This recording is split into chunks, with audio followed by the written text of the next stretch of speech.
राजस्थान में चुनावी वर्ष चल रहा है और सियासी गतिविधियां और हलचलें इस वक्त परवान पर हैं। राजस्थान की भाजपा पार्टी से इस वक्त की एक बड़ी खबर आती है।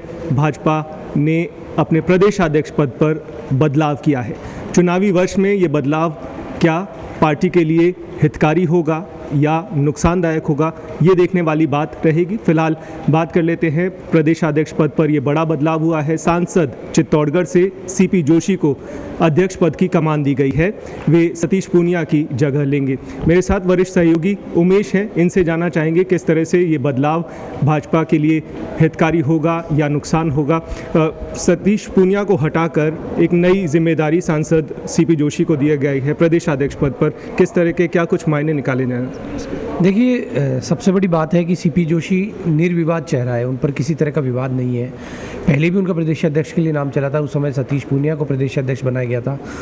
जहाँ तक बात है, जो राजनीतिक विश्लेषक बता रहे हैं कि जो ब्राह्मण वोट बैंक है उसको अपनी तरफ खींचने के लिए ये कवायद की गई है। क्योंकि देखिए, पिछले दिनों जब जयपुर में विप्र महाकुंभ हुआ, उससे पहले जिस तरह से जो कांग्रेस सरकार है वो ब्राह्मणों के हित में कई फैसले कर चुकी है, तो कहीं ना कहीं ब्राह्मण वोट बैंक छिटके नहीं, उसको अपनी तरफ लेने के लिए बड़ी कवायद की गई है। और सीपी जोशी एक ऐसा चेहरा है जो न किसी गुटबाजी में है न किसी खेमे में है, वो बिल्कुल निर्विवाद चेहरा है और 2 बार से लगातार सांसद है। और सबसे बड़ी बात है कि जो केंद्रीय मंत्री भूपेंद्र यादव किससे उनकी नज़दीकियाँ हैं। देखिए, भूपेंद्र यादव बीजेपी के एक तरह से मान सकते हैं कोर सदस्य हैं, जो कि बीजेपी की नीति निर्धारक जो लोग हैं उनमें शामिल है।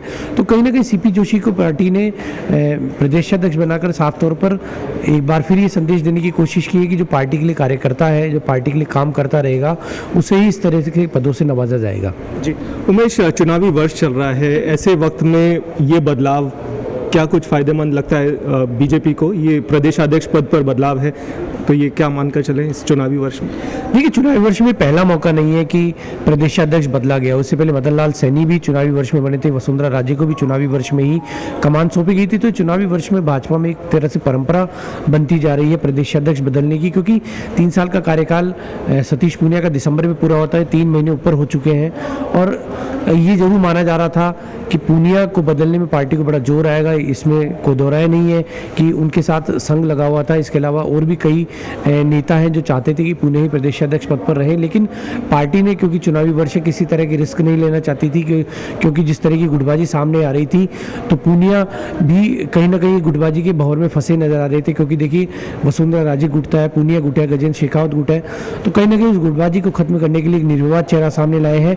अब ये देखना होगा कि जो जोशी है वो किस तरह से गुटबाजी को दूर करते हुए 2023 की विधानसभा और 2024 की लोकसभा चुनाव में पार्टी को जीत दिला पाते हैं। जी, बड़ा सवाल है। राजस्थान बीजेपी में जिस तरह की गुटबाजी चल रही थी, सार्वजनिक तौर पर भी ये गुटबाजी कई बार सामने आई, और अब बड़ी जिम्मेदारी सांसद सीपी जोशी के सामने होगी कि गुटबाजी कम होगी, पूरी तरह से थमेगी, ये देखने वाली बात रहेगी।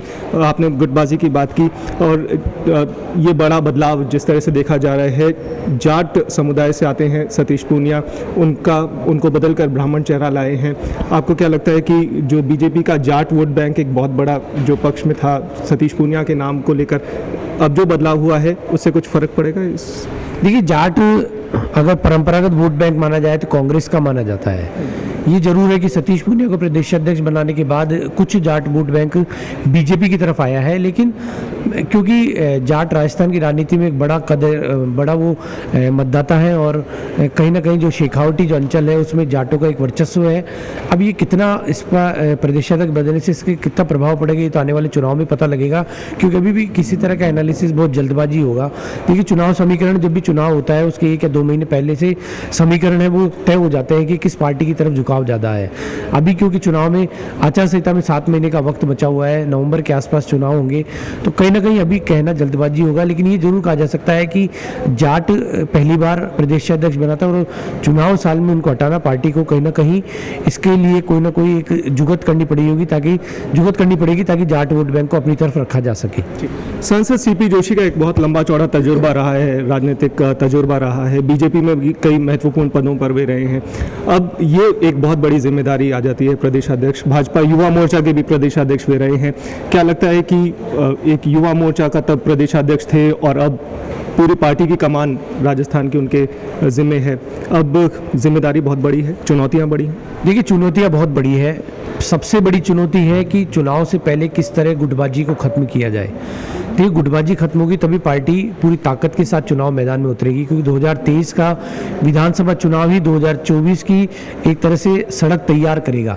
2023 के चुनाव में अगर बीजेपी राजस्थान में सरकार बनाती है तो कहीं ना कहीं अगले साल होने वाले लोकसभा चुनाव में पार्टी 25 की 25 सीटों पर जीतने का प्रयास करेगी। लेकिन अगर सरकार नहीं बनती है तो कहीं ना कहीं पार्टी को नुकसान उठाना पड़ सकता है, क्योंकि जो आला कमान है, चाहे केंद्र सरकार है, केंद्र की जो बीजेपी है, उसकी पूरी निगाहें 2024 के चुनाव पर है। 2023 में एक बार फिर मोदी को रिपीट कराने की कोशिश रहेगी। इसी कवायद में पार्टी इसी जुगत में लगी हुई है। जो आला कमान है वो भी चाहते हैं कि जो तैयारी है 2024 के चुनाव के अनुसार ही की जाए।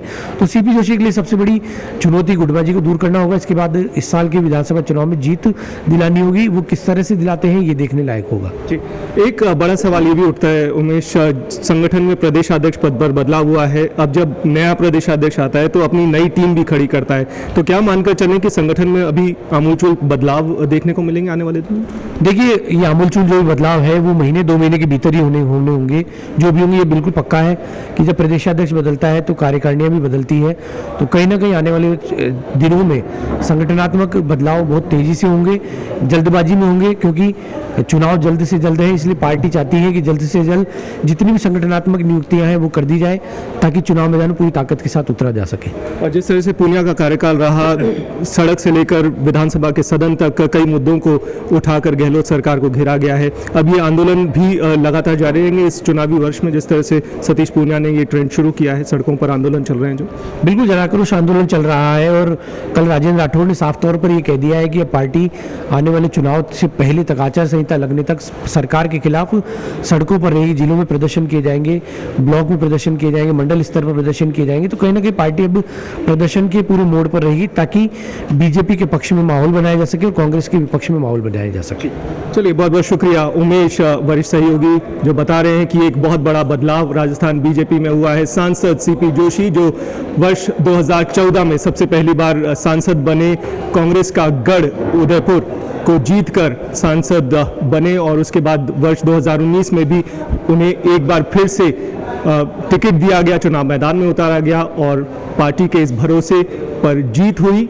दोबारा 2019 में तो 2 बार सांसद रहे हैं और अब प्रदेशाध्यक्ष पद की बड़ी जिम्मेदारी उनके कंधों पर है। देखना दिलचस्प होगा कि बीजेपी को इसका कितना फायदा मिलता है। मैं नकुल देवर्षी, पत्रिका टीवी के लिए, नमस्कार।